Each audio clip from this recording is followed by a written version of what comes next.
Trailer for episode 7 is finally up on YouTube, and to put it mildly, I'm kinda shocked by what I saw, but let's break it all down step by step. The beginning of the trailer was pretty regular, and we could even think the whole thing's just gonna be about a day at the beach, but like I told you before, everything we saw in the sneak peek's just dust compared to the main stuff in the episode. That's how it was with episode 6, and that's exactly what happened now. The first unsettling scene is the dorm hallway where nothing really seems to be happening, but if we look a bit closer, we'll catch that weird mannequin that was super noticeable back in episode 5. Looks like this character's gonna play a big role now, and you'll only get more convinced of that later.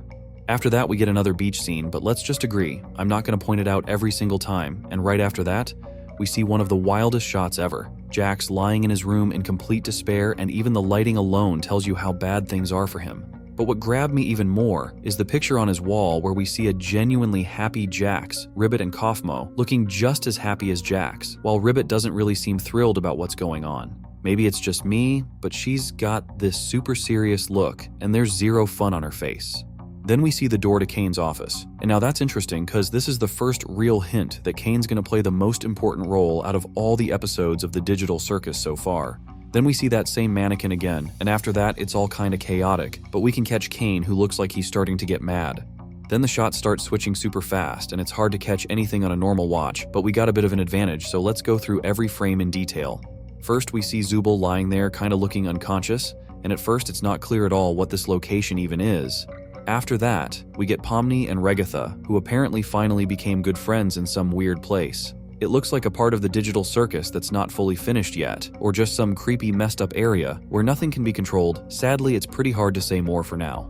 We see this weird shot a few times, and I don't know if it's just a cut between scenes or if it actually means something. Maybe you know what it is?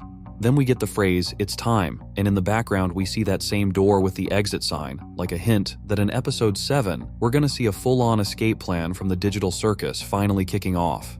A bunch of keys that I think fit not just the characters' rooms, but also some secret doors that Kane clearly locked for a reason. Then we get shown that same location, but now in full detail, and it honestly looks super creepy. Most likely it's Kane's hand. Hard to say, since it could be Kinger too. But the point is, it's holding a tiny golden hand figurine.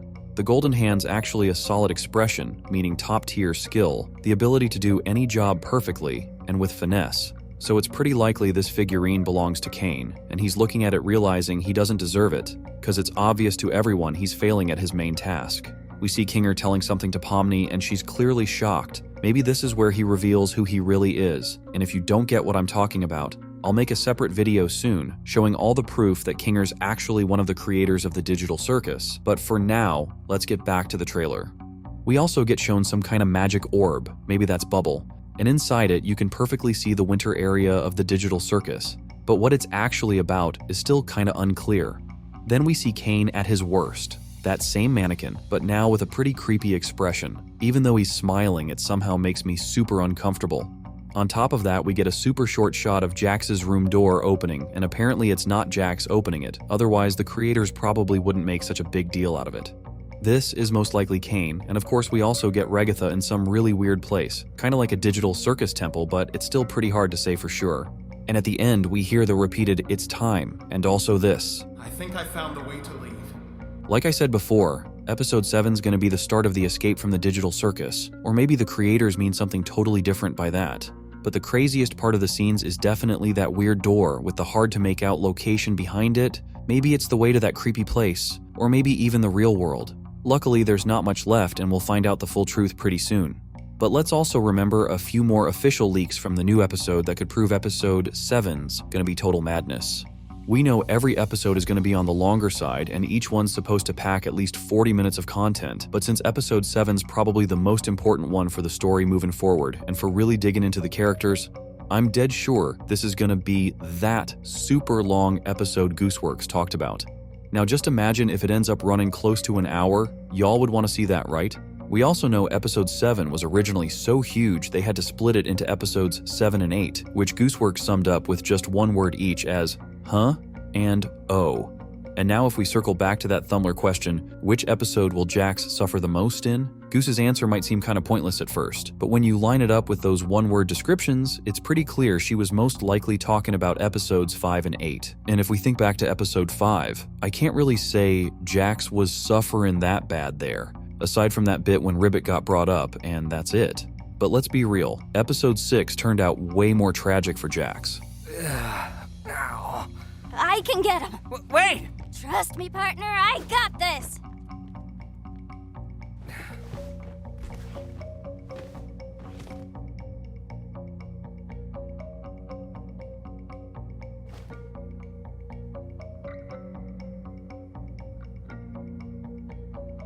In that case, we can guess Goose actually meant episodes 7 and 8 with those words, because after what we just saw, it makes total sense to think episode 7's gonna be a real turning point for Jax when it comes to his future in the digital circus.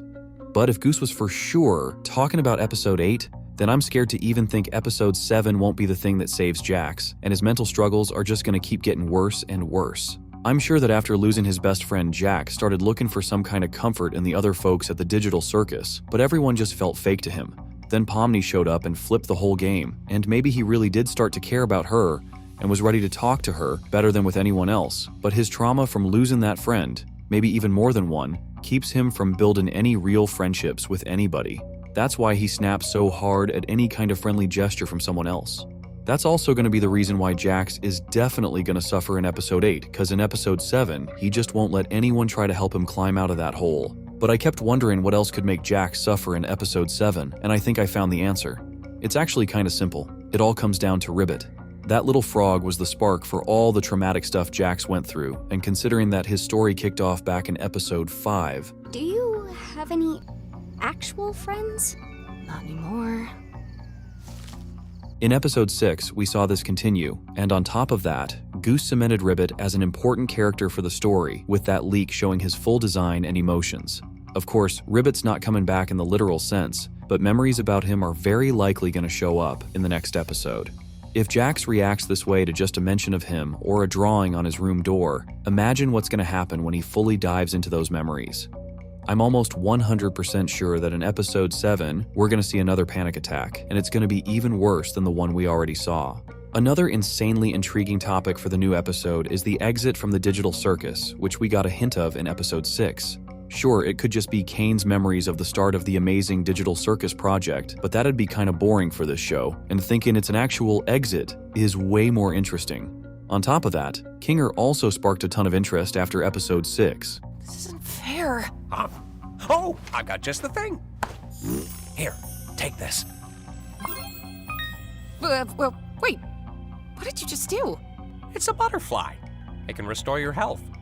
Did Kane mention that? Oh, nah. I made it up. The fact that he can manipulate the processes of the digital circus really makes you wonder if this crazy old man is who he says he is. Lately, we've been seeing more and more hints about CNA, and because of that, a lot of folks are thinking Kinger might actually be able. If that's true, the whole digital circus plot flips upside down, because basically one of the creators of this cursed place has been hanging out with everyone else the whole time, secretly watching everything go down. That means all the other residents would realize they're just experimental subjects, and imagine how wild things could get from there. I'm more than sure episode 7 is going to finally confirm or bust this theory, and for now, all we can do is wait.